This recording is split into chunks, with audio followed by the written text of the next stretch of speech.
It's been exactly one game and the Bulls are already having players only meetings.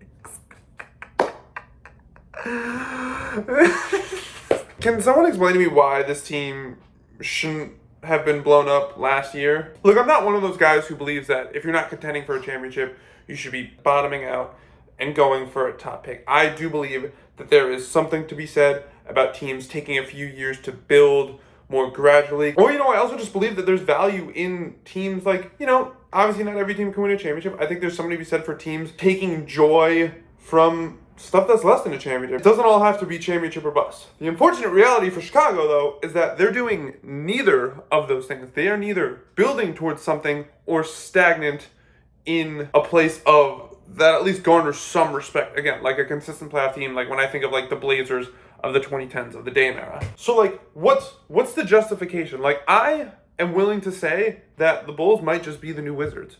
Like, they're never gonna bottom out because it's Chicago and it's a big market and they want to sell tickets, whatever. But like, they're not, like, again, they're not even making the playoffs. And I want to be a little bit sympathetic because if you remember 2 years ago, they were the number 1 seed in January. I'm not saying that anyone thought they were a legitimate title contender, but the 1 seed is the 1 seed. That's not nothing. And then Lonzo Ball got hurt, and then it went all downhill from there. And like, now we're here where, last year they didn't even make the play-in tournament. Or they didn't make the playoffs, right? They were just playing team. And like, this year you already have a players only meeting. It's not looking good. DeRozan's gonna want a contract extension. They just gave Vooch another contract.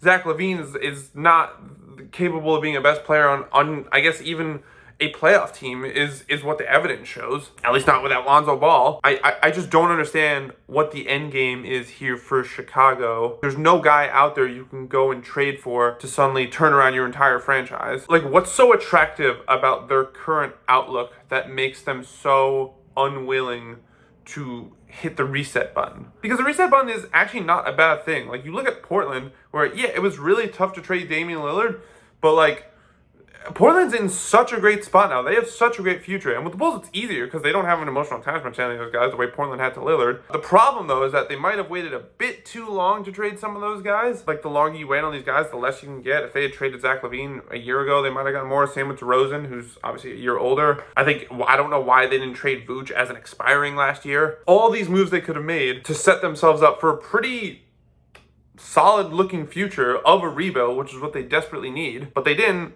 Doesn't look like they're going to do it now. And just like the longer they wait, kind of feels like it's delaying the inevitable. And once the inevitable comes, they're going to get less than they could have a year ago. I know this obviously sounds a bit controversial considering it's only 1 game into the season. I guess it just comes from a place of like, even if, like, what's the best case scenario for the Bulls? Can they even be a top 6 team? I don't think so. So your best case scenario is hosting the play-in game? Why is that worth this path? Like, it's just not. So like, when I think about, you hear the stuff about how the Bulls are already having players only meetings, and you think about, okay, but like, let's stick it out because, it'll all be worth it. Like, no, it won't be worth it. It's not worth it at all. This isn't worth doing. So I don't know why the Bulls keep doing it. And this players only meeting should probably be signed. So like, I just don't know what Chicago's doing and why they're doing it. And I hope someone in that organization comes to their senses and blows that up. It'll probably start with the firing of Billy Donovan in a couple months, and then maybe by the deadline, they'll change course.